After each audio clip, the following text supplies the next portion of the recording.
हम लोग new topic. Hello प्यारे बच्चों, तो कैसे हैं आप लोग। उम्मीद करते हैं कि आप लोग स्वस्थ होंगे, मस्त होंगे। तो स्वागत है आप सभी को आपके इस प्यारे YouTube channel live care online classes पर। तो हम लोग पिछले क्लास में जाने थे कि प्रकाश के परावर्तन चैप्टर के अंतर्गत कि प्रकाश क्या होता है, प्रकाश से संबंधित बहुत सारे हम लोग प्रश्नों की चर्चा किए थे। प्रकाश स्रोत क्या होता है इसके बारे में भी हम लोग चर्चा किए थे, और उससे आगे की जो पॉइंट है उस पर हम लोग डिस्कशन करेंगे।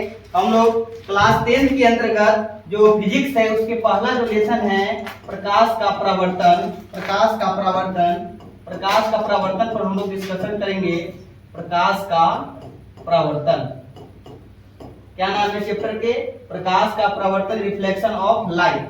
हम लोग इसी चैप्टर के अंतर्गत हम लोग पिछले क्लास में जाने थे, और नेक्स्ट पॉइंट हम लोग जानने की कोशिश करेंगे और एक दूसरे से जुड़ने का प्रयास करेंगे, और प्रश्न से भी हम लोग जुड़ेंगे। बिल्कुल बेसिक से चलेंगे और एकदम समझते हुए चलेंगे, ताकि आप लोग अपने कलम को भी लेकर तैयार रहिएगा और जितने भी प्रश्न हम लिखा रहे हैं उसको नोट करते चलिएगा, ताकि बाद में नोट करने की जरूरत नहीं हो। तो हम लोग सिलेबस में भी जाने थे कि जो फिजिक्स है क्लास 10 में कौन कौन चैप्टर पढ़ना है हम बता चुके हैं। एक बार रिकॉल करा देते हैं। पहला जो लेसन था प्रकाश का परावर्तन, दूसरा जो था प्रकाश का अपवर्तन, तीसरा जो था मानव नेत्र, और चौथा जो चैप्टर था विद्युत धारा, पांचवा जो था विद्युत धारा का चुंबकीय प्रभाव, और छठा चैप्टर था ऊर्जा का स्रोत। और इससे आगे के प्रश्न भी हम लोग चर्चा की थी। प्रकाश क्या होता है एक बार रिकॉल करा दें कि प्रकाश ऊर्जा का एक रूप है जिसकी सहायता से हम किसी वस्तु को देख पाते हैं।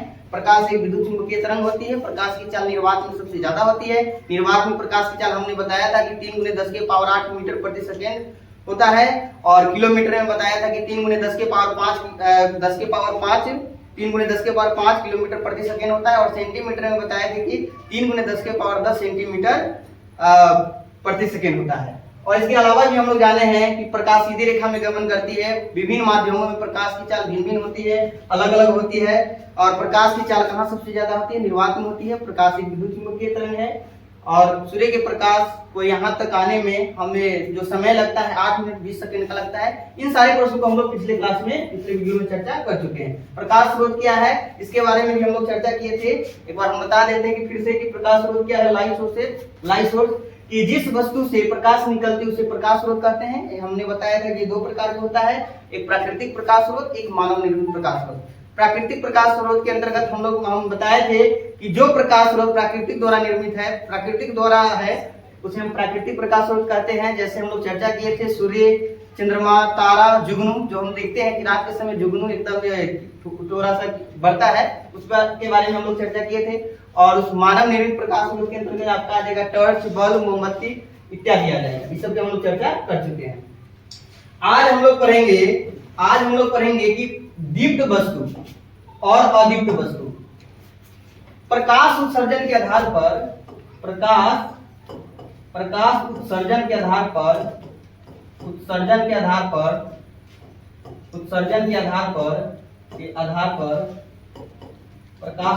आधार वस्तु जो होती है दो प्रकार की होती है। एक दीप्त वस्तु, इसी को हम लोग बोलते हैं दीप्तमान भी। दीप्तमान वस्तु क्या बोलते हैं इसको? एक बार बोलिएगा, दीप्तमान वस्तु। इसी को बोलते हैं दीप्तमान वस्तु। ठीक है, दीप्तमान वस्तुएं। ठीक है। और एक होता है अदीप्त वस्तुएं। प्रकाश उत्सर्जन के आधार पर वस्तु दो प्रकार की, एक दीप्त वस्तु, दूसरा अदीप्त। इसी को हम लोग बोलते हैं अदीप्तमान वस्तु। इसी को दूसरा नाम से हम लोग जानते हैं अदीप्तमान वस्तु। अदीप्तमान वस्तु हम दोनों के जान लें कि होता क्या है। तो दीप्त मतलब होता है प्रकाश, मतलब जो दीप्त मतलब होता है जो प्रकाश दे रहा है, जो प्रकाश देता है। तो ये वस्तु जो होती है, ये वस्तु दीप्त वस्तु, दीप्तिमान, कि जिनमें प्रकाश उत्पन्न करने या उत्सर्जित करने के लिए हमने यहाँ बताया है कि ऊर्जा का अपना स्रोत होता है। मतलब जो वस्तु अपना प्रकाश स्वयं उत्सर्जित करती है उसे बोलेंगे दीप्त वस्तु। जो वस्तु अपना प्रकाश स्वयं उत्सर्जित करती है उसको हम लोग क्या बोलेंगे? दीप्त वस्तु। जो वस्तुएं स्वयं प्रकाश उत्सर्जित करती है उसे हम लोग बोलते हैं दीप्त वस्तु। जैसे सूर्य हो जाएगा, तारे हो सकता है, आग हो जाएगा। यहाँ पर देख सकते हैं कि जलती हुई मोमबत्ती, जलता हुआ बल्ब, ट्यूबलाइट, एलईडी, ये जो हम लिखा है यहाँ पर, ये जो है दीप्त वस्तु, क्योंकि ये किसी से प्रकाश लेता नहीं है, ये प्रकाश अपना स्वयं उत्सर्जित करता है, इसीलिए हो जाएगा कौन वस्तु? ये दीप्त वस्तु हो जाएगा। दूसरा है यहाँ पर अदीप्त वस्तु। अदीप्त वस्तु में कि ये वस्तुएं स्वयं प्रकाश उत्सर्जित नहीं करती है। कहा जाए तो ये जो है अपनी अदीप्त वस्तु, ये दीप्त वस्तु के प्रकाश को चोरी करता है। समझे तो ये जो दीप्त वस्तु के प्रकाश को क्या करता है, चोरी करता है, और चोरी करने के बाद ये अपना प्रकाश उत्सर्जित करता है। जैसे पृथ्वी के पास अपना कोई प्रकाश नहीं है, पृथ्वी के पास अपना कोई प्रकाश नहीं है, तो पृथ्वी जो हो जाएगा आपको तो ऐसी वस्तु हो जाएगा अदीप्त वस्तु, या बोलिए तो उसका दूसरा नाम हो जाएगा अदीप्तिमान। चंद्रमा, हम लोग जानते हैं कि चंद्रमा के बारे में, कि चंद्रमा के पास भी अपना कोई भी प्रकाश नहीं होता है। चंद्रमा जो होता है सूर्य के प्रकाश से ही, एक कहा जाए जैसे हम लोग बिजली से मोबाइल को चार्ज करते हैं, उसी तरह ये चार्ज होता है, और धीरे धीरे इसका प्रकाश खत्म समाप्त हो जाता है, फिर ये चार्ज होता है, ये प्रक्रिया चलते रहता है। तो चंद्रमा के पास भी अपना प्रकाश नहीं होता है, तो चंद्रमा एक ऐसी वस्तु हो जाएगा अदीप्त वस्तु। हम लोग इस सभी प्रश्न पर ऑब्जेक्टिव में जो बिहार बोर्ड के एग्जाम में प्रीवियस ईयर में पूछा गया है, वे सभी प्रश्न पर हम लोग चर्चा करेंगे एकदम अच्छे से, और पढ़ने के बाद बिल्कुल समझ में आएगा, बिल्कुल समझ में आएगा, कोई भी घबराने की बात नहीं है। तो ये प्रश्न में पूछा गया है कि पृथ्वी कैसी वस्तु है, तो आप क्या लगाइएगा, अदीप्त वस्तु है। चंद्रमा कैसी वस्तु है, तो अदीप्त वस्तु। आपसे पूछेगा कि सूर्य कैसी वस्तु है, तो दीप्त वस्तु। तारे कैसी वस्तु है, दीप्त वस्तु। जलती हुई कोई भी चीज है कैसी वस्तु हो जाएगा, दीप्त वस्तु। आशा करते हैं कि ये जो टॉपिक है आपको बेहतर से और बेहतरीन तरीके से समझ में आ गया होगा। आगे की टॉपिक में चलते हैं। आगे की टॉपिक जो हमारा है जिसका नाम है प्रकाश का प्रकीर्णन, स्कैटरिंग ऑफ लाइट। क्या नाम है, प्रकाश का प्रकीर्णन, जिसको हम लोग बोलते हैं स्कैटरिंग ऑफ लाइट। इसके बारे में हम लोग चर्चा कर लेते हैं। तो आप प्रकीर्णन मतलब क्या होता है, प्रकीर्णन मतलब होता है फैल जाना। प्रकीर्णन मतलब क्या होता है, फैल जाना। कि प्रकाश जब अनंत से आती है, हमारे से यहाँ से जो सूर्य है 15 करोड़ की किलोमीटर की दूरी पर है, सूर्य जो है 15 करोड़ की किलोमीटर की दूरी पर है, और सूर्य के प्रकाश जब यहाँ पर आती है, पृथ्वी तक पहुँचती है, तो वायुमंडल के कई सारे परतों से होकर गुजरती है, वायुमंडल के कई सारे परतों से होकर गुजरती है, और वायुमंडली जो परत है वो प्रकाश को क्या कर देता है, प्रकीर्णित कर देता है, जिस वजह से सूर्य के प्रकाश होता है चारों तरफ सभी दिशाओं में बिखर जाती है। तो प्रकीर्णन मतलब होता है प्रकाश का सभी दिशा में क्या होना, बिखर जाना।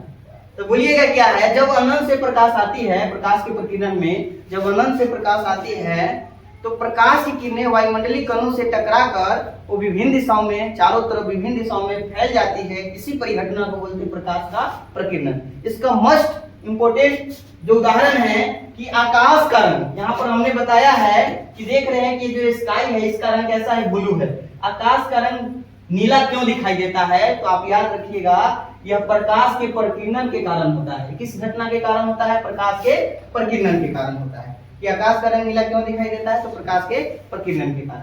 यहाँ पर इसका हम एक्सप्लेन कर देते हैं, इसका आप लोग आंसर इसका नोट कर सकते हैं कि जब सूर्य का प्रकाश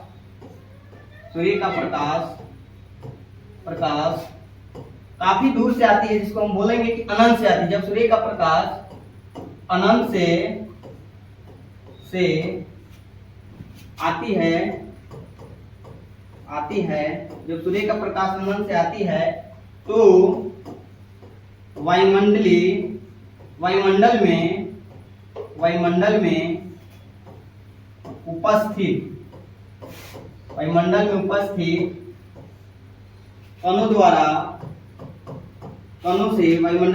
कणों से टकराकर विभिन्न दिशाओं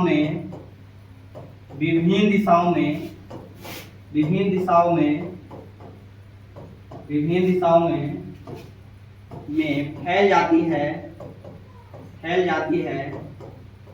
फैल जाती है। इसी परिघटना को क्या कहते हैं बच्चों, इसी परिघटना को प्रकाश का प्रकीर्णन कहते हैं। क्या कहते हैं, प्रकाश का प्रकीर्णन कहते हैं। क्या कहते हैं, प्रकाश का प्रकीर्णन कहते हैं। जैसे उदाहरण याद करके रखिएगा कि आकाश का रंग नीला क्यों दिखता है, इसका उदाहरण क्या याद रखिएगा, इसके कारण तो ये घटना है प्रकाश का प्रकीर्णन। आशा करते हैं कि ये प्रश्न को आप लोग समझ गए होंगे। चलते हैं नेक्स्ट टॉपिक पर। अगला टॉपिक है हमारा पदार्थों के प्रकाश। पदार्थों के क्या है, प्रकाश। तो पदार्थ कई तरह का होता है, हमने यहाँ बताया है कि एक होता है पारदर्शी पदार्थ, अपारदर्शी पदार्थ, और तीसरा होता है पारभासी पदार्थ। ठीक, पदार्थ के प्रकार में हम लोग जाने हैं पारदर्शी पदार्थ। पहले याद कर लीजिए कि पदार्थ के प्रकार में कौन कौन पढ़ेंगे हम लोग, पारदर्शी पदार्थ, अपारदर्शी पदार्थ और तीसरा है पारभासी पदार्थ। पहला क्या पढ़ेंगे हम लोग, पारदर्शी पदार्थ, दूसरा क्या पढ़ेंगे अपारदर्शी, और तीसरा पढ़ेंगे हम लोग पारभासी पदार्थ। तो पहला हम लोग पढ़ लेते हैं पारदर्शी पदार्थ। मतलब ऐसा पदार्थ आप बचपन में देखे होइएगा कि बच्चे में कुछ ये व्हाइट कलर का कुछ लेकर उसके आर पार देखते रहिएगा तो आपको उस पार दिखाई देता होगा। तो पारदर्शी में ही होता है जिसके आर पर हम देख सकते हैं, मतलब जिसके, अगर फिजिक्स की शब्दों में बात करें तो जिस पदार्थ से होकर प्रकाश की किरणें जो होती है पार कर जाती है, जिस पदार्थ से होकर प्रकाश की किरणें पार कर जाती है वैसे पदार्थ हम क्या बोलेंगे, पारदर्शी पदार्थ। और जिस पदार्थ से होकर प्रकाश की किरणें पार नहीं करती है उसको हम लोग बोलेंगे अपारदर्शी पदार्थ। और तीसरा है पारभासी, जिस पदार्थ से होकर प्रकाश की किरणें अंशतः मतलब छोटा सा कुछ कण ही पार कर पाती है उसको पारभासी पदार्थ कहते हैं। देख लीजिए एक बार फिर हम लोग इस पर चर्चा करते हैं, उदाहरण के साथ हम लोग समझेंगे। पारदर्शी पदार्थ ऐसे पदार्थ जो अपने आर पार प्रकाश को आसानी से जाने देता है, तो ऐसे पदार्थ जो अपने आर पार प्रकाश को आसानी से जाने देता है उसे क्या कहेंगे हम लोग, पारदर्शी पदार्थ। जैसे याद रखिएगा, जैसे जो एग्जाम्पल है उसको मोस्ट इंपोर्टेंट सब उदाहरण से हम लोग यहाँ पर सेट किए हैं, उसको रखे हैं जो एग्जाम में पूछता है। जैसे क्या क्या याद रखिएगा, कांच, हवा, पानी और साफ प्लास्टिक, मतलब कहा जाए ट्रांसपेरेंट हो, एकदम पारदर्शी हो। इसके अलावा भी उदाहरण हो जाएगा। ठीक, तो कांच आपका कैसा पदार्थ, पारदर्शी पदार्थ। हवा कैसा, पारदर्शी। पानी कैसा हो सकता है, पारदर्शी पदार्थ। साफ प्लास्टिक मतलब एकदम व्हाइट हो, वो कैसा हो सकता है, पारदर्शी। अपारदर्शी पदार्थ ऐसे पदार्थ जो प्रकाश को अपने आर पार नहीं जाने देता है, ऐसे पदार्थ जो प्रकाश को अपने आर पार नहीं जाने देता उसको बोलेंगे अपारदर्शी पदार्थ। जैसे आपका लकड़ी हो जाएगा, पुस्तक हो जाएगा, ईंट हो सकता है, पत्थर हो सकता है, मतलब सोचिए कि जिसकी आर पर हम नहीं देख सकते हैं, जो हमारे आंख के समक्ष है और देखने पर नहीं दिखाई देता है, वो कैसा पदार्थ हो जाएगा, अपारदर्शी। तीसरा जो है हमारा टॉपिक है पारभासी पदार्थ। ऐसा पदार्थ जिनसे प्रकाश का केवल कुछ ही भाग गुजर पाता है लेकिन पूरी तरह से पार नहीं हो पाता है। मतलब कहने का मतलब है कि वैसा पदार्थ जिससे होकर प्रकाश की किरणें अंशतः पार करती है, मतलब कुछ ही कण पार करती है, उसे बोलेंगे हम लोग पारभासी पदार्थ। जैसे याद रखिएगा यहाँ पर हम लोग लिखे हैं एग्जाम्पल में, इसका हम बता देते हैं एग्जाम्पल पारभासी पदार्थ का क्या याद रखिएगा, पारभासी पदार्थ का जो उदाहरण है उसका याद करके रखिएगा आप लोग कि तेल से भीगा हुआ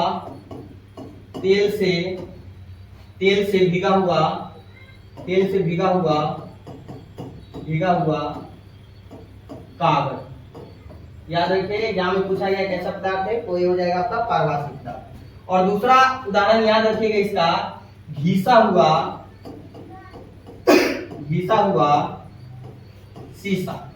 जो शीशा या कांच बोलिए आपका कैसा पदार्थ हो जाएगा, पारभासी पदार्थ हो जाएगा। चलिए हम चलते हैं अपने नेक्स्ट टॉपिक पर, अगले टॉपिक पर चर्चा कर लेते हैं।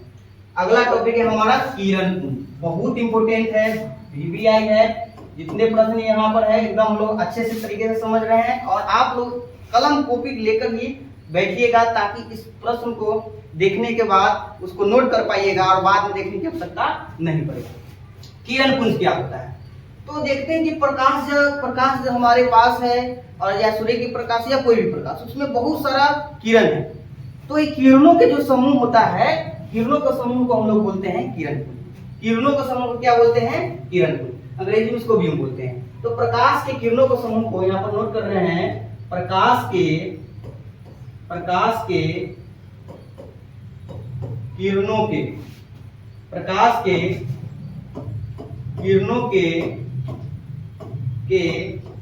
समूह को, प्रकाश के किरणों के समूह को किरण पुंज कहते हैं। प्रकाश की किरणों के समूह को क्या कहते हैं, किरण पुंज कहते हैं। प्रकाश के किरणों के समूह को क्या कहते हैं, किरण पुंज कहते हैं। किरण पुंज कितने प्रकार के, अगर आपसे पूछेगा किरण पुंज कितने प्रकार का होता है, तो याद रखिएगा प्यारे बच्चों, ये 3 प्रकार का होता है। किरण पुंज कितने प्रकार का होता है, 3 प्रकार का होता है। कौन कौन होता है, तो एक में हम लोग लिखेंगे अपसारी किरण पुंज, ये 3 प्रकार का होता है। अपसारी किरण पुंज, और दूसरा होता है अभिसारी किरण पुंज। क्या होता है? अभिसारी किरण पुंज। तीसरा होता है समांतर किरण पुंज। समांतर किरण पुंज।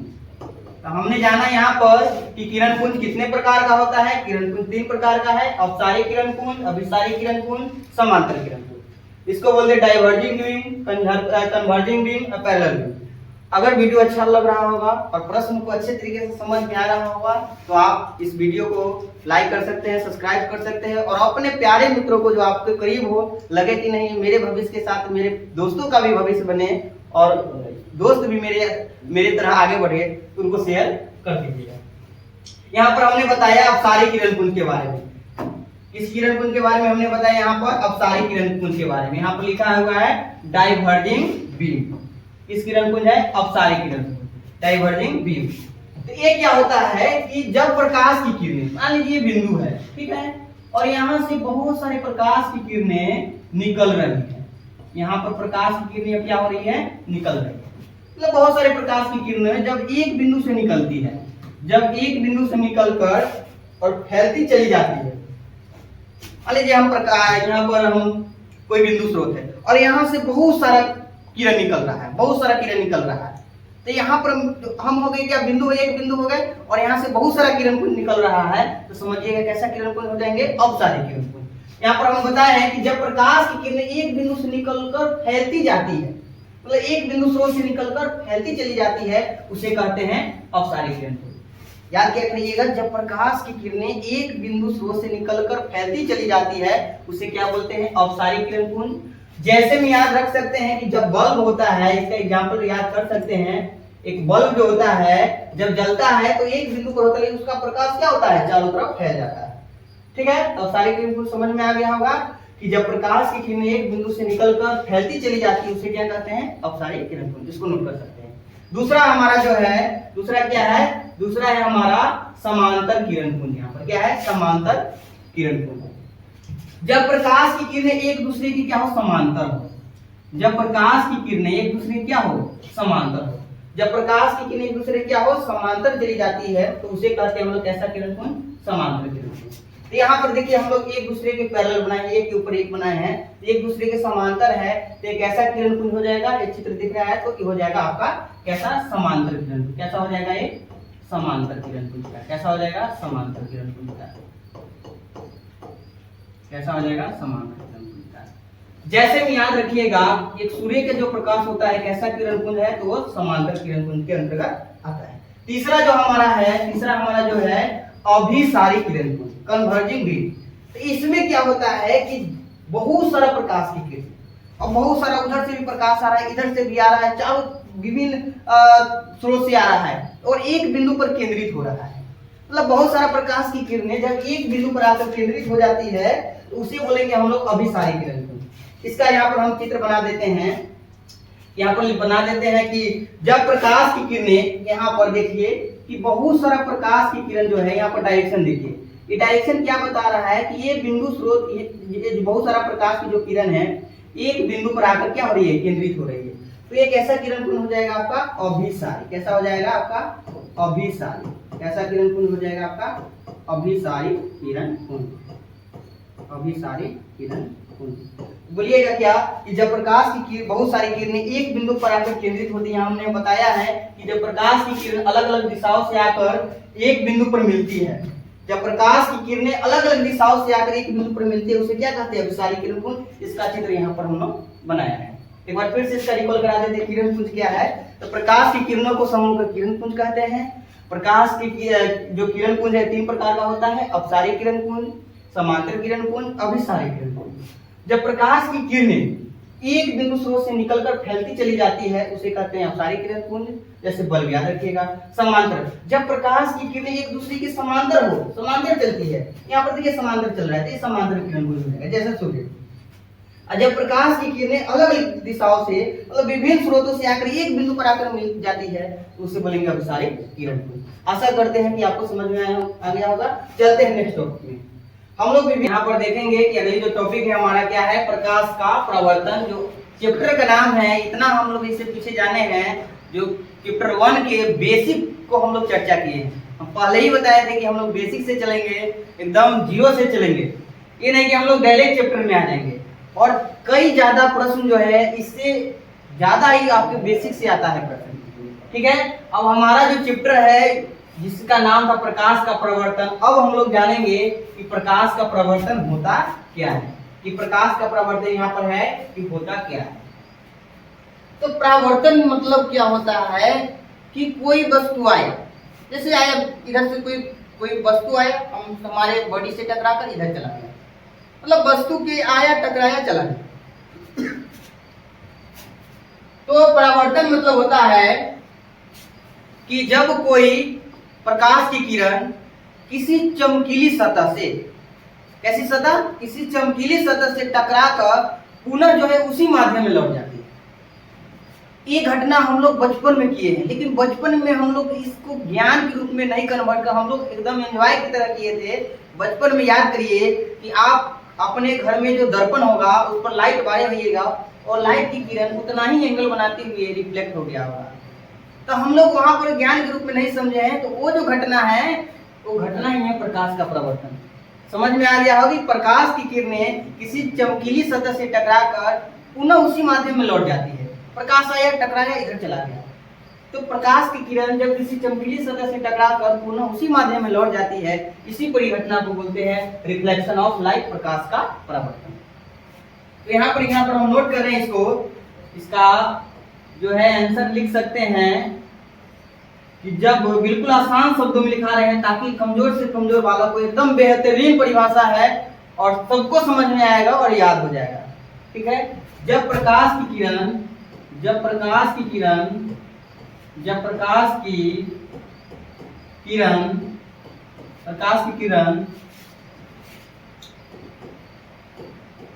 किसी चमकीली सतह से, जब प्रकाश की किरण किसी चमकीली सतह से टकराकर पुनः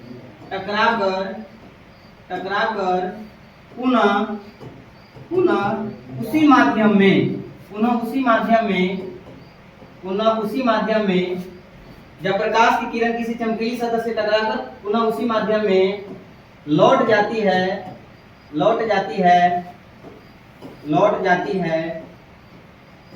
जाती है, इसी घटना को क्या कहते हैं बच्चों? इसी घटना को हम कहते हैं प्रकाश का परावर्तन। क्या कहते हैं? प्रकाश का परावर्तन। क्या कहते हैं? प्रकाश का परावर्तन, रिफ्लेक्शन ऑफ लाइट, प्रकाश का परावर्तन। एकदम आसान शब्दों में है कि जब प्रकाश की किरणें किसी चमकीली सतह से टकराकर पुनः उसी माध्यम में लौट जाती है, इसी घटना को बोलते हैं क्या? प्रकाश का परावर्तन। अब इतना ही नहीं है, इसमें कई सारा प्रश्न आता है, उस सभी प्रश्न को हम लोग चर्चा करेंगे। आपसे इसके अलावा ऑब्जेक्टिव में पूछ लेगा कि जो एक प्रकाश का परावर्तन है, प्रकाश का परावर्तन, इसके कितने नियम होते हैं? तो प्रकाश के परावर्तन के कितने नियम होते हैं तो आपसे पूछेगा तो आप बताइएगा कितने नियम होते हैं? 2 नियम होते हैं। रिफ्लेक्शन ऑफ लाइट का जो कितने लॉ होते हैं, इसके 2 नियम होते हैं। और प्रकाश का परावर्तन के नियम क्या होता है, इस पर भी हम लोग चर्चा करेंगे। यहाँ पर देखिए कि जब प्रकाश की किरणें चमकीली सतह है, इसको हम क्या कर दिए हैं? पॉलिश कर दिए हैं, और ये दर्पण है, और ये प्रकाश की किरण आया और टकरा कर पुनः उसी माध्यम में चला गया, इसी परिघटना को हम बोलेंगे प्रकाश का परावर्तन। अब क्या है ये जो है, इस सतह को हम लोग बोलते हैं परावर्तक सतह। क्या बोलते हैं हम लोग? परावर्तक सतह। क्या बोलते हैं? परावर्तक सतह। और जब प्रकाश की किरणें परावर्तक सतह पर आपतित होती है तो इसको हम लोग बोलते हैं आपतित किरण। क्या बोलते हैं बच्चों? आपतित किरण। और यहाँ पर जो बिंदु होता है उसको हम लोग बोलते हैं आपतन बिंदु, और आपतन बिंदु से टकराकर जो प्रकाश उसी माध्यम में लौट जाती है उसे हम लोग बोलते हैं परावर्तित। क्या बोलते हैं? परावर्तित किरण। क्या बोलते हैं? परावर्तित किरण। और यहाँ पर आपतन बिंदु पर जो एक लंब डाला जाता है, एक लंब डाला जाता है, इसको हम लोग बोलते हैं अभिलंब। क्या बोलते हैं बच्चों? अभिलंब बोलते हैं। चलिए आगे हम अगले नेक्स्ट पेज में इसको और भी हम लोग डिटेल से जानेंगे। एक प्रश्न आपका एग्जाम में 2 नंबर में भी आता है, और नियम के साथ पूछे तो 5 नंबर में भी पूछ सकता है। यहाँ पर है उसी से संबंधित जानेंगे प्रकाश के परावर्तन से संबंधित कुछ महत्वपूर्ण बिंदु। यहाँ पर हम पॉइंट बना देते हैं, प्रकाश के परावर्तन से संबंधित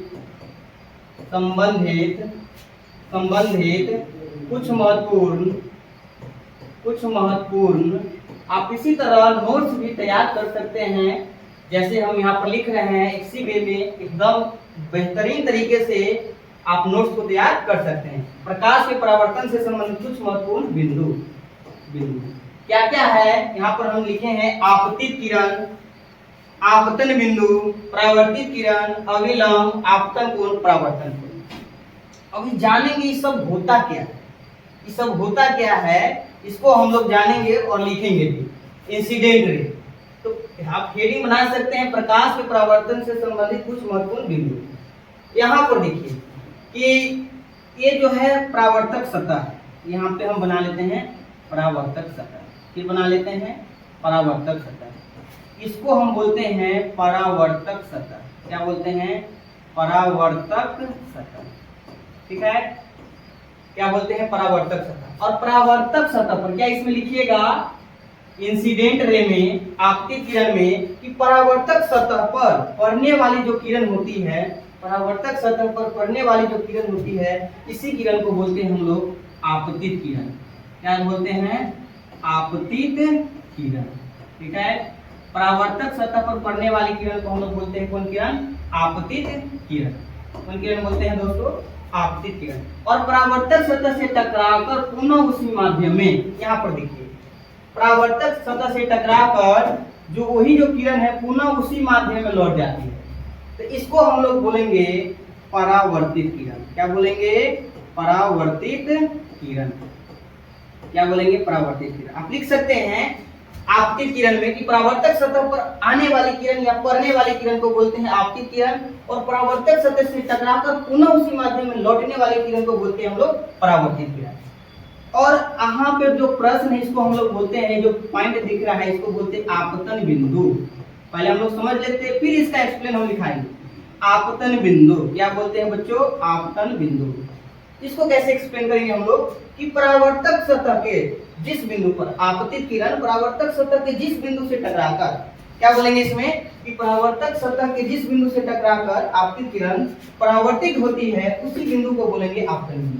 एक बार फिर से कि आपतित किरण परावर्तक सतह के जिस बिंदु से टकराकर परावर्तित होती है, आपतित किरण परावर्तक सतह के जिस बिंदु से टकराकर परावर्तित होती है, उस बिंदु को क्या बोलते हैं? आपतन बिंदु। जो नेक्स्ट हमारा पॉइंट हम लोग समझेंगे, अगला इसमें पॉइंट है अभिलंब। क्या है? अभिलंब। तो आपतन बिंदु पर, यहाँ पर आपतन बिंदु पर एक लंब डाला जाता है, डालते हैं। ठीक है, आपतन बिंदु पर क्या डालते हैं? लंब। इसी लंब को बोलते हैं क्या? अभिलंब। क्या बोलते हैं? अभिलंब। इसी को बोलते हैं नॉर्मल। क्या बोलिएगा इसमें? लिखिएगा कि आपतन बिंदु पर खींचे गए लंब को क्या बोलते हैं? अभिलंब। अगला हमारा यहाँ पर पॉइंट है आपतन कोण। आपतन कोण और से आपतन कोण यहाँ पर आ जाइए आपतित किरण।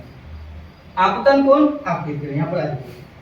तो आपतित किरण और अभिलंब के बीच, आपतित किरण और अभिलंब के बीच ये कोण बन रहा है, जिसको बोलते हैं हम लोग कौन कौन? आपतन कोण, एंगल ऑफ इंसिडेंट। बोलिएगा आपतित किरण और अभिलंब के बीच एक कोण बनता है, उसी को बोलते हैं कौन कौन? आपतन कोण। और आपतन कोण को हम लोग आई से सूचित करते हैं। याद रखिएगा क्या चीज से बच्चों? आई से। आपतित किरण और अभिलंब के बीच बने कोण को क्या बोलते हैं? आपतन कोण। अब यहाँ पर आ जाइए, एक आगे जो टॉपिक यहाँ पर है क्या? हम लोग ये भी जान लिए, सब जान लिए हैं। एक अंतिम जो पॉइंट इसका बच गया है परावर्तन कोण। तो प से परावर्तन, प से परावर्तित किरण आ जाएगी। तो परावर्तित किरण और ये अभिलंब, परावर्तित किरण और अभिलंब के बीच देखिए एक एंगल बन रहा है जिसको बोलते हैं कौन कौन, परावर्तन कोण, एंगल ऑफ रिफ्लेक्शन, जिसको हम लोग आर से सूचित करते हैं। क्या याद रखिएगा, आर से सूचित करते हैं।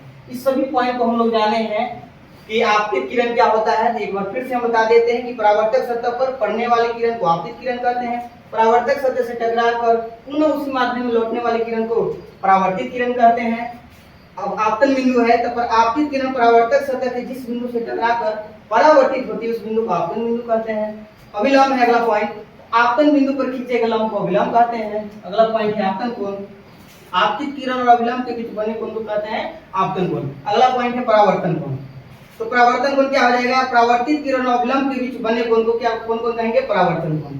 जितना हम प्रश्न पढ़ रहे हैं इस सभी पर हम लोग एमसीक्यू प्रश्न को हम लोग डिस्कशन करेंगे, जो बिहार बोर्ड में इससे संबंधित प्रश्न को पूछा गया है। एकदम बारीकी से बनाएंगे और मजा भी आएगा और एकदम हम लोग ज्ञान को प्राप्त करेंगे और समझेंगे भी। और ये सीखे गए ज्ञान हम आपको विश्वास दिलाते हैं कि आपके सफलता तक साथ देगा।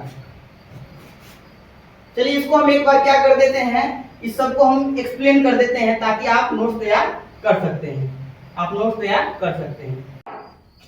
चलिए इसको हम क्या करते हैं, एक्सप्लेन कर देते हैं ताकि आप एक अच्छे तरीके से, बेहतरीन तरीके से नोट्स को तैयार कर सकते हैं। आपतित किरण क्या है, यहाँ पर बच्चों लिख सकते हैं आपतित किरण क्या है, यहाँ पर लिख सकते हैं परावर्तक, परावर्तक सतह पर पड़ने वाली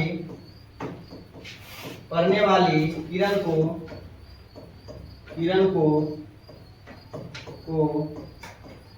आपतित किरण कहते हैं, आपतित किरण कहते हैं। ठीक है। और आपतन बिंदु, यहाँ पर आपतन बिंदु है तो बोलेंगे आपतित किरण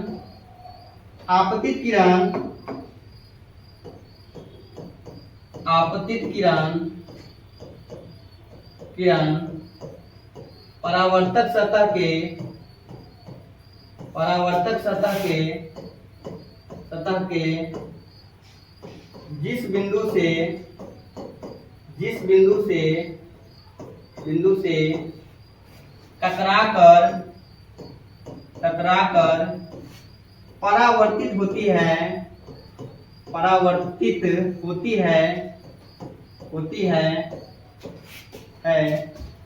सतह के जिस बिंदु से टकराकर परावर्तित होती है उस बिंदु को क्या कहते हैं, आप लिख लीजिएगा यहाँ पर क्या कहते हैं, आपतन बिंदु कहते हैं। परावर्तित किरण, अगला पॉइंट क्या है हमारा, परावर्तित किरण।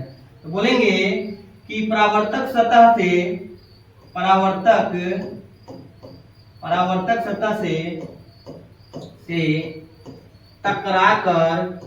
टकराकर पुनः उसी माध्यम में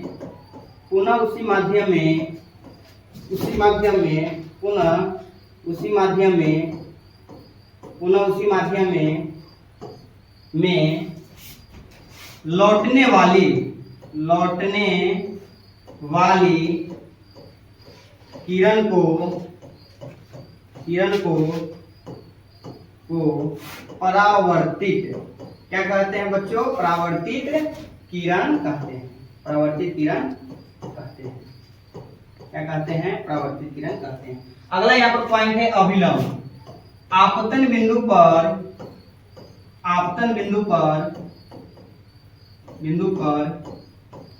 खींचे गए लंब को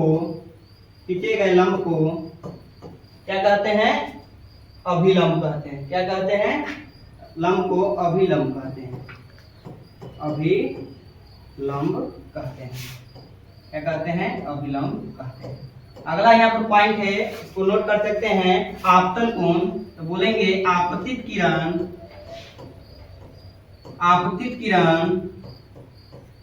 और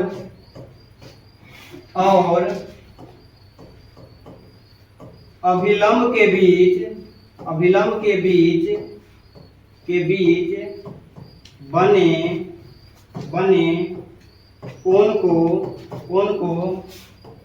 को आपतन कोण कहते हैं। क्या कहते हैं? आपतन कोण कहते हैं। आपतन कोण कहते हैं। आपतन कोण कहते हैं। इसको हम क्या चीज से सूचित करते हैं? बताए हैं आई से। याद रखिएगा, क्या चीज से? आई से। परावर्तन कोण। इसको लिखेंगे हम लोग कि परावर्तित किरण और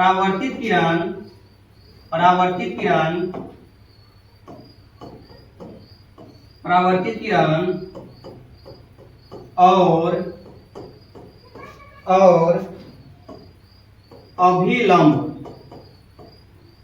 के बीच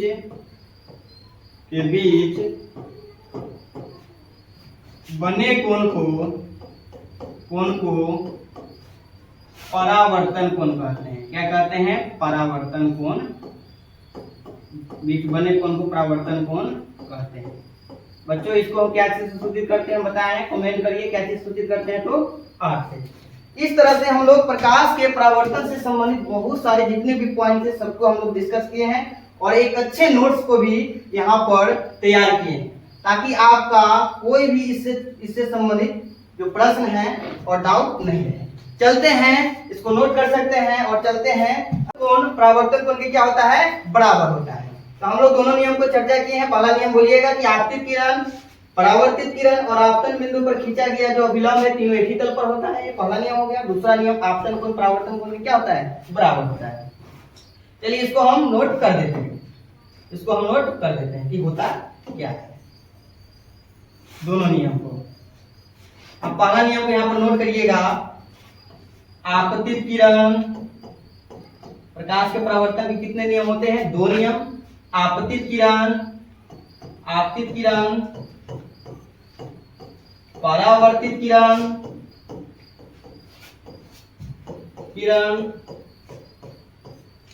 एवं आपतन बिंदु पर खींचा गया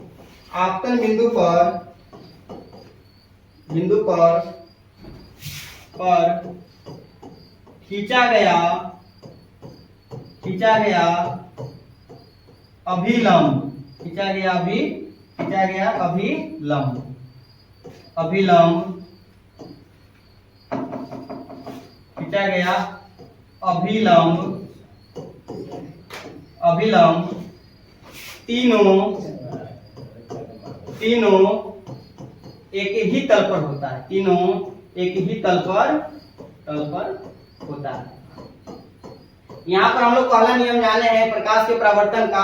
आपतित किरण, परावर्तित किरण एवं आपतन बिंदु पर खींचा गया अभिलंब तीनों एक ही तल पर होता है।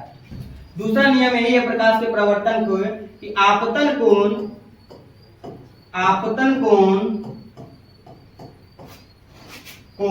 परावर्तन कोण के क्या होता है बच्चों? आपतन कोण परावर्तन कोण के बराबर होता है। क्या होता है? बराबर होता है। आपतन कोण परावर्तन कोण के क्या होता है? बराबर होता है। अर्थात हो जाएगा कोण आई बराबर कोण आर। इसको हम लोग लिख सकते हैं। कोण आई बराबर क्या हो जाएगा? कोण आर। इस तरह से हम लोग प्रकाश के परावर्तन के नियम को यहाँ पर लिखे हैं और प्रकाश के परावर्तन से संबंधित जितने भी बातें थी हम लोग एकदम अच्छे से गहराई से सबको चर्चा कर लिए। चलते हैं नेक्स्ट टॉपिक में। अगला जो टॉपिक हमारा उस पर चलते हैं। ये सब हम लोग पढ़ चुके हैं। अगला हमारा जो टॉपिक है उसका नाम है प्रतिबिंब। क्या नाम है? प्रतिबिंब। तो हम अपने दैनिक जीवन में, डेली लाइफ में बहुत सारे प्रतिबिंब को बनते हुए देखा है। आज इसको एक हम लोग भाषा के रूप में जानेंगे और समझेंगे और एक नोट तैयार करेंगे कि प्रतिबिंब होता क्या है। तो प्रतिबिंब क्या होता है बोलिएगा क्या इसमें? कि जब प्रकाश की किरण आती है तो देखते हैं कि हमारे बगल में हमारा छवि, आसपास में या किसी वस्तु का छवि बन जाता है। तो प्रकाश के उपस्थिति में ही प्रतिबिंब बनता है। ठीक है। तो प्रतिबिंब क्या है बोलिएगा? किसी बिंदु स्रोत से आती हुई प्रकाश की किरणें दर्पण से परावर्तन के बाद वास्तव में जिस बिंदु पर आकर मिलती है या मिलती हुई प्रतीत होती है उसे क्या कहते हैं? प्रतिबिंब कहते हैं। एक बार फिर से बोलते हैं प्रतिबिंब क्या है। तो बोलिएगा किसी बिंदु स्रोत से आती हुई प्रकाश की किरणें दर्पण से परावर्तन के बाद जिस बिंदु पर आकर मिलती है या मिलती हुई प्रतीत होती है उसे क्या कहते हैं? प्रतिबिंब कहते हैं। और प्रतिबिंब कितने प्रकार के हैं? तो प्रतिबिंब मुख्य रूप से दो प्रकार के होता है, एक वास्तविक प्रतिबिंब होता है और दूसरा होता है काल्पनिक प्रतिबिंब, या उसी को बोलते हैं आभासी प्रतिबिंब। तो प्रतिबिंब कितने प्रकार के? दो प्रकार के, वास्तविक प्रतिबिंब, दूसरा काल्पनिक या आभासी प्रतिबिंब। चलिए इसको नोट कर सकते हैं कि प्रतिबिंब होता क्या है। तो बोलेंगे इसमें किसी बिंदु स्रोत से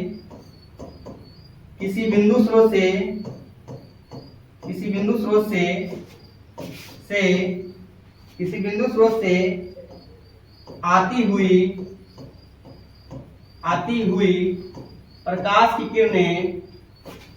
प्रकाश की किरणें दर्पण से परावर्तन के बाद, इसके बाद परावर्तन के बाद जिस बिंदु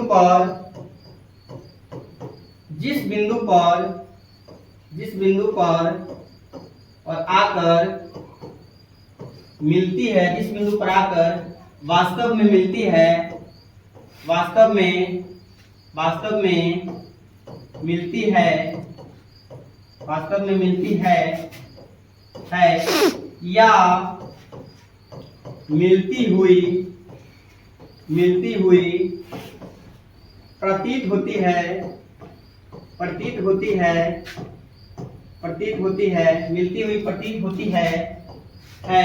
उसे क्या कहते हैं बच्चों? मेरे साथ बोलने का प्रयास करें, क्योंकि हम ये प्रश्न बोले कई बार बोल रहे हैं, क्योंकि बोलने से आपको अभ्यास होगा, उच्चारण सटीक होगा और बातों को अच्छी तरीके से समझ में आएगा। जब भी पूछेंगे बोलने का प्रयास करिए मेरे साथ में। किसी बिंदु स्रोत से आती हुई प्रकाश किरणें दर्पण से परावर्तन के बाद जिस बिंदु पर आकर वास्तव में मिलती है या मिलती हुई प्रतीत होती है, उसे क्या कहते हैं? उसे प्रतिबिंब कहते हैं। उस बिंदु स्रोत का बोल सकते हैं, क्या कहते हैं? प्रतिबिंब कहते हैं। क्या कहते हैं? प्रतिबिंब कहते हैं। क्या कहते हैं? प्रतिबिंब कहते हैं, इमेज। अब बात करेंगे कि प्रतिबिंब कितने प्रकार का होता है। आपसे पूछे कोई कि प्रतिबिंब कितने प्रकार का होता है, तो प्रतिबिंब जो होता है मुख्य रूप से कितने प्रकार का होता है? दो प्रकार का होता है। एक होता है वास्तविक प्रतिबिंब, एक होता है क्या प्रतिबिंब? वास्तविक प्रतिबिंब। एक होता है वास्तविक प्रतिबिंब, रियल इमेज, और दूसरा होता है काल्पनिक या आभासी प्रतिबिंब। कौन प्रतिबिंब? आभासी प्रतिबिंब। यहाँ पर हमने जाना है कि प्रतिबिंब कितने प्रकार के? दो प्रकार के होता है, एक वास्तविक प्रतिबिंब, दूसरा काल्पनिक प्रतिबिंब। चलते हैं दोनों के बारे में अच्छी तरीके से हम लोग चर्चा कर लेते हैं। यहाँ पे बताया कि प्रतिबिंब का नाम, दूसरा पहला जो है काल्पनिक प्रतिबिंब, रियल इमेज, और दूसरा जो है आभासी या काल्पनिक प्रतिबिंब, वर्चुअल इमेज। मतलब रियल इमेज, जब प्रकाश की किरणें, हम बताएं प्रतिबिंब में किसी बिंदु स्रोत से आती हुई प्रकाश की किरणें दर्पण से परावर्तन के बाद जिस बिंदु पर आकर मिलती है या मिलती हुई प्रतीत होती है, प्रतिबिंब हो गया, उसी से कट कर आता है। अगर वास्तव में जिस बिंदु पर आकर मिलती है, मिल जाती है, मतलब रियल में मिलती है, वास्तविक प्रतिबिंब कहा जाता है।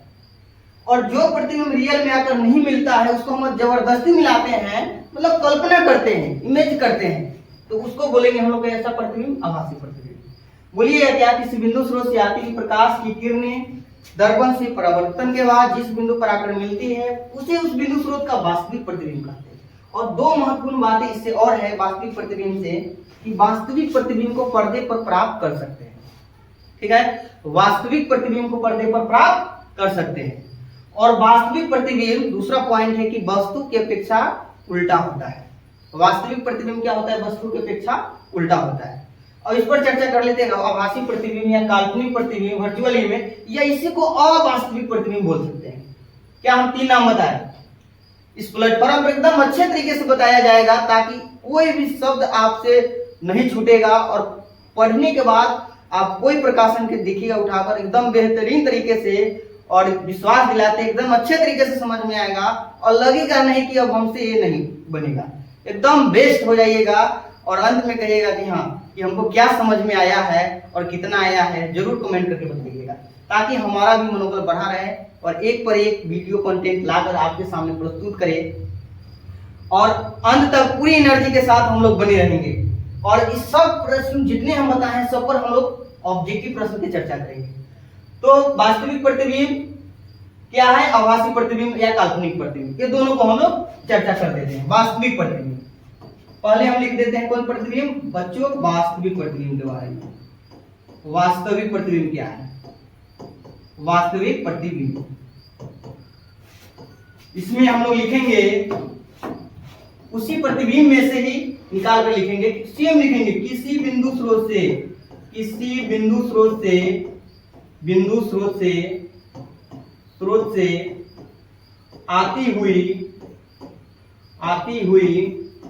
प्रकाश की किरणें, आती हुई प्रकाश की किरणें दर्पण से परावर्तन के बाद जिस बिंदु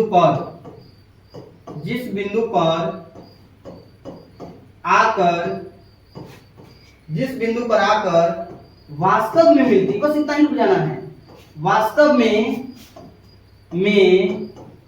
मिलती है, वास्तव में मिलती है, उसे, उस बिंदु स्रोत का क्या कहते हैं, उसे उस बिंदु स्रोत का क्या कहते हैं, वास्तविक प्रतिबिंब कहते हैं। क्या कहते हैं बच्चों, वास्तविक प्रतिबिंब कहते हैं, वास्तविक प्रतिबिंब कहते हैं। और इतना ही नहीं जानेंगे, इसके अलावा भी पूछता है एग्जाम में, बिहार बोर्ड के एग्जाम में पूछा गया है कि वास्तविक किस प्रतिबिंब को पर्दे पर प्राप्त कर सकते हैं, तो दूसरा कोई नहीं है, ये आपका वास्तविक प्रतिबिंब है। तो लिखेंगे यहाँ पर ऑब्जेक्टिव में कि वास्तविक प्रतिबिंब को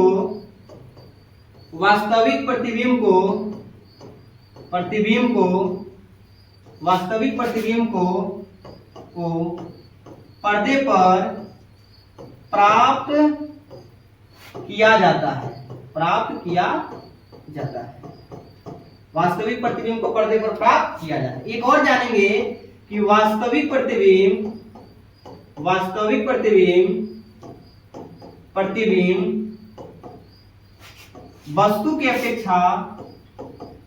वस्तु के अपेक्षा उल्टा होता है। क्या होता है, हमेशा उल्टा होता है। ठीक है, वास्तविक प्रतिबिंब जान ले। इसी तरह हम लोग जानेंगे आभासी या काल्पनिक प्रतिबिंब क्या है, इसको नोट कर सकते हैं। और हम उसमें क्या बोलेंगे कि सेम बोलेंगे, यहाँ पर बस अंत में लगाएंगे कि मिलती हुई प्रतीत होती है, जबरदस्ती मिलाएंगे उसको हम बोलेंगे प्रतीत करेंगे, मतलब कल्पना करेंगे, इसीलिए वो कहलाएगा काल्पनिक प्रतिबिंब। और काल्पनिक प्रतिबिंब को पर्दे पर प्राप्त नहीं कर सकते हैं, लेकिन काल्पनिक प्रतिबिंब वस्तु की अपेक्षा हमेशा क्या होता है, सीधा होता है। चलिए नेक्स्ट पे दूसरा प्रतिबिंब पर चर्चा करेंगे। दूसरा प्रतिबिंब क्या था आपका, आभासी प्रतिबिंब।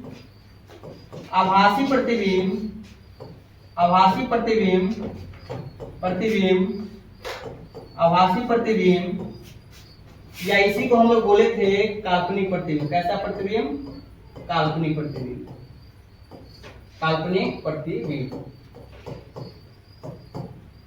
चलिए बच्चों, इसमें आप लिख सकते हैं कि ये प्रतिबिंब क्या होता है, सेम लिखेंगे उसी की तरह, प्रतिबिंब की तरह और वास्तविक प्रतिबिंब की तरह।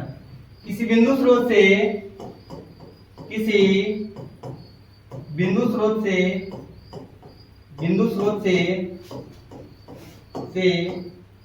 आती हुई प्रकाश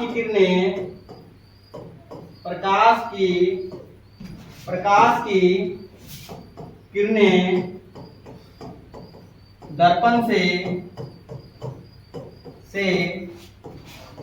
परावर्तन के बाद जिस बिंदु पर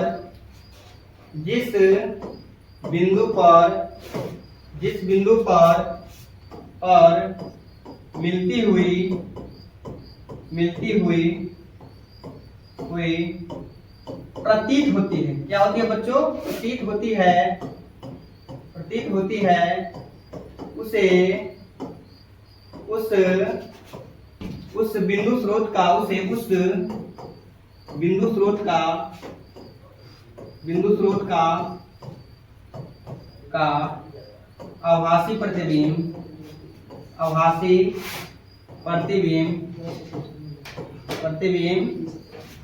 कहते हैं। इसमें हम जानेंगे कि वास्तविक प्रतिबिंब वस्तु की अपेक्षा क्या था, उल्टा था, लेकिन ये वस्तु की अपेक्षा क्या होती है, सीधा होती है। और उस प्रतिबिंब को पर्दे पर प्राप्त कर सकते हैं, लेकिन इसको पर्दे पर प्राप्त नहीं कर सकते हैं। लिखेंगे क्या ऑब्जेक्टिव में, तो इसका एक महत्वपूर्ण है, इसको याद रखना बहुत जरूरी है कि आभासी प्रतिबिंब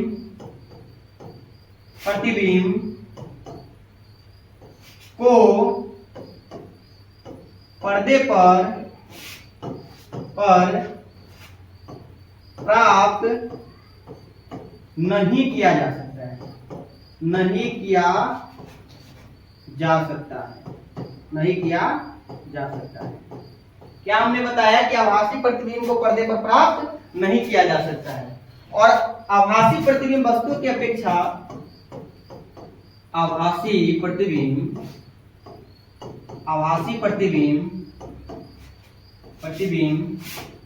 वस्तु के अपेक्षा कैसा होता है, सीधा होता है। कैसा होता है बच्चों, याद रखिएगा, सीधा होता है। कैसा होता है, सीधा होता है।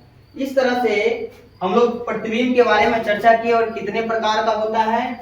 अगर अंतर भी पूछे तो आप अंतर भी बना सकते हैं, कितने अंतर इससे तैयार हो जाएगा, और ऐसे भी अंतर पूछे तो आप दोनों को एक्सप्लेन कर सकते हैं।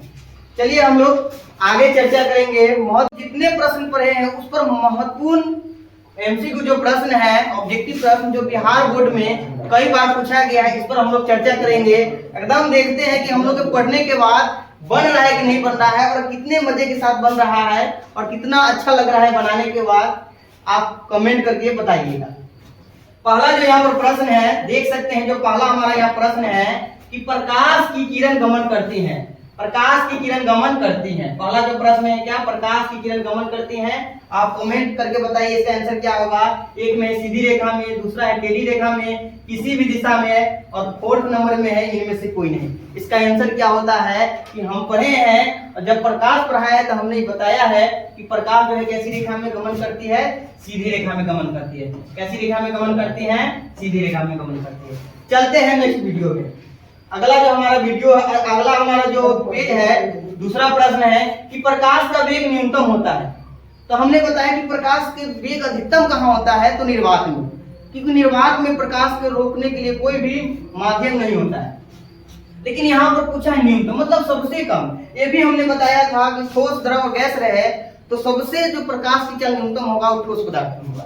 तो निर्वात में तो सबसे अधिक होता है, ये नहीं होगा। जल में देख लेते, उसके बाद वायु में है, और डी में है कांच में। तो सबसे अधिक निर्वात में, उसके बाद वायु में, उसके बाद आपका जल में। लेकिन कांच में जो होता है ठोस पदार्थ में सबसे कम होता है।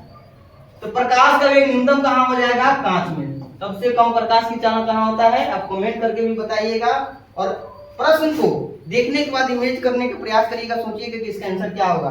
तो प्रकाश का वेग न्यूनतम कहाँ होता है, कांच में। अगले पेज में चलते हैं, अगला प्रश्न देखते हैं क्या है कि प्रकाश का वेग आ गया, प्रकाश का वेग अधिकतम।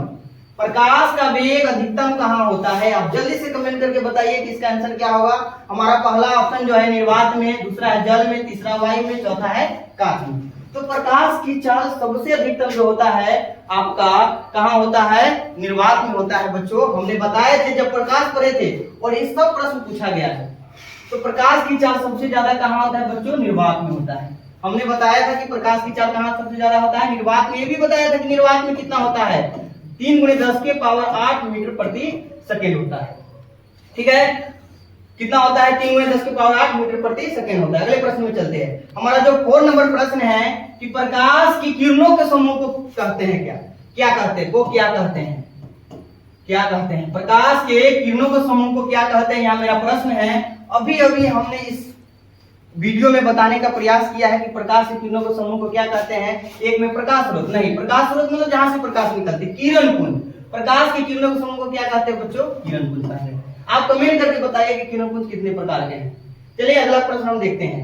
5 नंबर जो हमारा प्रश्न है, 5th नंबर जो प्रश्न है, प्रकाश के परावर्तन के कितने नियम होते हैं। प्रकाश के परावर्तन के नियम है, कितने नियम है आप बताइए कमेंट करके। 1 होता है कि 2 होता है कि 3 कि 4। हमने बताया है कि प्रकाश के परावर्तन के कितने नियम होता है, तो आप जल्दी से कमेंट करिएगा तो बताइएगा कितने होते हैं बच्चों, 2 होते हैं। प्रकाश के परावर्तन के कितने नियम होते हैं, तो 2 होते हैं। चलते हैं अगला प्रश्न में। अगला प्रश्न है कि काल्पनिक प्रतिबिंब होता है। अभी हमने बताने का प्रयास किया है कि प्रतिबिंब 2 प्रकार के, एक काल्पनिक प्रतिबिंब, एक होता है वास्तविक प्रतिबिंब। तो काल्पनिक प्रतिबिंब क्या होता है, तो हम बताए हैं कि सीधा होता है। काल्पनिक प्रतिबिंब क्या होता है, सीधा होता है, उल्टा नहीं होता है, दोनों इनमें से कोई नहीं। काल्पनिक प्रतिबिंब हमेशा क्या होता है, सीधा होता है। चलिए आगे प्रश्न देखते हैं। निर्वात में प्रकाश का वेग होता है, इसका कमेंट करिए। निर्वात में प्रकाश का वेग कितना होता है, हमने बताया है आपको कि प्रकाश की चाल निर्वात में कितना होता है। एक में है कि 3 × 10 के पावर यहाँ पर 8 होगा, 3 × 10 के पावर 8 मीटर प्रति सेकेंड होगा, कि 2 × 10 के पावर 8 किलोमीटर प्रति सेकेंड होगा, कि 3 × 10 के पावर 9 मीटर प्रति सेकेंड होगा, कि 3 × 10 के पावर 11 मीटर प्रति सेकेंड होगा। तो इसका आंसर आपका हो जाएगा ऑप्शन ए, कि निर्वात में प्रकाश की चाल कितना होता है, 3 × 10 के पावर 8 मीटर प्रति सेकेंड, जो सबसे अधिक होता है। अगले प्रश्न में चलते हैं। एकदम मजा आ रहा है और प्रश्न को एकदम अच्छे से समझ में आ रहा होगा, और आपको ये पता चल रहा होगा इस प्लेटफॉर्म से जुड़ने पर कि कितने अच्छे से समझ में आ रहा होगा। हमको लग रहा है कि हमारे बनाने से पहले आपके आंसर में प्रश्न का आंसर आपके माइंड में चल रहा होगा। प्रकाश क्या है, हमने प्रकाश पढ़ाया। एक में कणों का प्रवाह नहीं, दूसरा है आंखों को प्रभावित करने वाली ऊर्जा, एकदम सही है, जो आपका आंसर लग रहा है यही होगा। लेकिन हम प्रश्न को पढ़ेंगे, प्रश्न को आगे पढ़ेंगे। तापक्रम बढ़ाने वाली ऊर्जा नहीं, और डी में है आपका नॉन ऑफ दी, मतलब इनमें से कोई नहीं। अब बताइए कौन होगा, तो ये जो प्रकाश क्या है, आंखों को प्रभावित करने वाली क्या है, काला। आगे के प्रश्न में चलते हैं। हमारा 9 नंबर प्रश्न है, हमारा 9 नंबर प्रश्न है बच्चों, तेल लगा कागज होता है। अभी हमने पढ़ाए हैं कि पदार्थ 3 प्रकार के, पारदर्शी, अपारदर्शी और पारभासी। तो तेल से भीगा हुआ कागज और घिसा हुआ शीशा जो होता है कैसा पदार्थ होता है, पारभासी पदार्थ होता है। यहाँ पर दिया हुआ है पारभासी पदार्थ, ये नहीं होगा, ये नहीं होगा। इसका आंसर हो जाएगा आपका कौन, पारभासी पदार्थ। चलते हैं अगले क्वेश्चन में। अगला क्वेश्चन है प्रकाश तरंगे होती है। प्रकाश तरंगे होती है। वीडियो लंबा हो रहा है, लेकिन आप इस अभी समय नहीं दीजिएगा तो कभी नहीं, अभी नहीं दीजिएगा तो कभी नहीं। ये समय है, इसको छोड़ के मत जाइएगा, क्योंकि ये जो है आपका मूल्यांकन कर रहा है कि आप जो पढ़े हैं कि सच में वो आपका तैयारी अच्छा से हो रहा है कि नहीं हो रहा है। हमारा 10 नंबर प्रश्न है, प्रकाश तरंगे होती है। क्वेश्चन है चुंबकीय तरंगे, दूसरा में है विद्युत चुंबकीय तरंगे, विद्युतीय तरंग, और इनमें से कोई नहीं। डी में है, डी में है आपका नॉन ऑफ दी, इनमें से कोई नहीं। कौन आंसर हो जाएगा, आप जल्दी से कमेंट करके बताइएगा, इसका आंसर बताइएगा। हमने बताया है कि प्रकाश ये क्या है, विद्युत चुंबकीय तरंग। आगे की प्रश्न देखते हैं। 11 नंबर प्रश्न है, निम्न में से कौन सा पदार्थ लेंस के लिए प्रयुक्त नहीं होता है। तो बता देते हैं बच्चों, याद रखिएगा, जल प्रयुक्त होता है, कांच होता है, प्लास्टिक होता है। लेकिन डी में आपका आंसर जो है, डी में जो दिया हुआ है मिट्टी, क्या दिया हुआ है, मिट्टी। तो इसका आंसर जो है मिट्टी हो जाएगा। लेंस बनाने के लिए मिट्टी का प्रयोग नहीं होता। आगे के प्रश्न में चलते हैं। आगे का प्रश्न है, निम्नलिखित में कौन प्राकृतिक प्रकाश स्रोत है, मतलब प्रकृति जो भगवान बनाए, बल्ब इंसान बनाए, ये नहीं होगा, मोमबत्ती इंसान बनाया, इनमें से सभी। यहाँ डी जो है दिया हुआ है सूर्य। सूर्य कैसा प्रकाश स्रोत है, तो प्राकृतिक है, सूर्य हो जाएगा। इसके अलावा तारा हो जाएगा, आपका चंद्रमा हो जाएगा, जुगनू हो जाएगा, जो हम लोग देखते हैं शाम के समय अभी एकदम लाइट की तरह थोड़ा थोड़ा एकदम गति करते हुए चलता हुआ जो देखते हैं वो हो जाएगा जुगनू, वो भी प्राकृतिक प्रकाश स्रोत है। आगे की प्रश्न 13 नंबर है, आकाश का रंग जो है नीला दिखाई देने का क्या कारण है। आकाश का रंग जो है कैसा दिखता है, नीला दिखता है, याद रखिएगा। और क्यों दिखता है, किस घटना के कारण। एक में प्रकाश का विवर्तन, कि प्रकाश का प्रकीर्णन, प्रकाश का आंतरिक परावर्तन, प्रकाश का अपवर्तन, तो हमने बताया है और एकदम अच्छे तरीके से बताया है किस घटना के कारण होता है, प्रकाश के प्रकीर्णन के कारण। 14 नंबर प्रश्न हमारा है, 14 नंबर प्रश्न है कि तेलीय कागज होता है। हमने इस प्रश्न को बताने का प्रयास किया, कैसा पदार्थ होता है, पारभाषक पदार्थ। आगे चलते हैं। प्रकाश की चाल विभिन्न माध्यमों में, हमने क्या बताया है कि प्रकाश की चाल जल में अलग होगा, वायु में अलग होगा, निर्वात में अलग होगा, कांच में अलग होगा। मतलब सभी जगह क्या होती है, समान होती है, बिल्कुल नहीं, भिन्न भिन्न होती है। सही है, क्या होती है, भिन्न भिन्न होती है, ये भी नहीं होगा, ये भी नहीं होगा। इस तरह से हम लोग कि 15 प्रश्न के हम लोग अच्छे तरीके से ऑब्जेक्टिव में और जो पढ़े हैं अच्छे तरीके से जानने का प्रयास किए हैं और बहुत अच्छे तरीके से बना है। और इस तरह से हम अपने वीडियो को एंड करेंगे और कहेंगे अंत में कुछ 2 लाइन कि बेहतर से बेहतर की तलाश करो, बेहतर से बेहतर की तलाश करो। अगर मिल जाए नदी तो समंदर की तलाश करो। टूट जाते हैं शीशे पत्थर की चोट से, टूट जाते हैं शीशे पत्थर की चोट से, टूट जाए पत्थर ऐसे शीशे की तलाश करो। जय हिंद, जय भारत।